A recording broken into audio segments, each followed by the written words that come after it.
नमस्कार, मी रेणुका अर्थात तुमची मुक्तावली। शारदीय नवरात्रोत्सवाच्या तुम्हा सर्वांना खूप खूप शुभेच्छा। नवरात्र उत्साह आणि आनंदाचा सण। या 9 दिवसात आपल्या मनात, वातावरणात आणि एकंदरच आपल्या आजूबाजूला जी एनर्जी, जे चैतन्य, जो उत्साह असतो ना, त्याची सर कदाचितच इतर कशाला येत असावी। अर्थात नवरात्र म्हणजे तीचा सण, ती जी प्रत्येक प्रसंगात ठामपणे उभी असते, आयुष्याच्या कोणत्याही वळणावर हसत मुखानं आणि उत्साहानं सळसळत असते, अशा तीचा जागर। ती जी एरवी 4 चौघींसारखी वाटत असली तरी या 9 दिवसात तिच्याच वैशिष्ट्यांची तिला जाणीव करून देऊन खास बनवण्याचा सण। चला तर मग या नवरात्रीच्या सोहळ्यात आपणही मुक्तावलीवर खास तिच्यासाठी म्हणून लिहिलेल्या एका कवितेनं तिचा जागर करूया।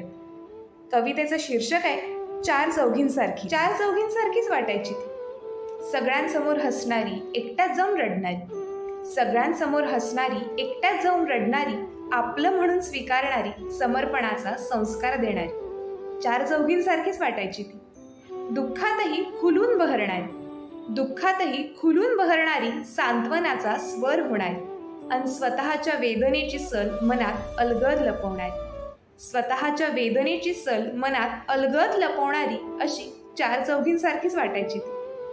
पण खरंच होती का ती 4 चौघींसारखी? पण खरंच होती का ती 4 चौघींसारखी? त्याग माहीत होता तिला, त्याग माहीत होता तिला, पण स्वाभिमानाचा नाही। ऐकण्याचं औदार्य होतं तिच्यात, ऐकण्याचं औदार्य होतं तिच्यात, पण ऐकवण्याचं सामर्थ्य। पृथ्वीसारखी क्षमाशील होती, पृथ्वीसारखी क्षमाशील होती, पण अग्नीचं न्याय्य तेजही। सृजनाचं भूषण होती, सृजनाचं भूषण होती आणि शौर्याचं कर्तृत्वही।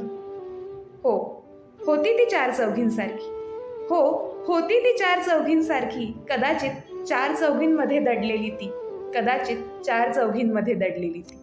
कशी वाटली आजची कविता? मला खात्री ऐकणाऱ्या प्रत्येकाला कविता ऐकताना एका तरी तिचा चेहरा त्याच्या डोळ्यासमोर आलाच असेल। चला तर मग वाट कसली बघताय, त्या तीपर्यंत आपली ही कविता पोहोचवा। आणि हो, तुम्हाला आजची कविता कशी वाटली हेही कमेंटमध्ये सांगायला विसरू नका।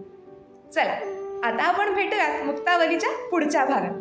तोपर्यंत मुक्तावलीला लाईक, शेअर आणि सबस्क्राईब करायला विसरू नका। धन्यवाद।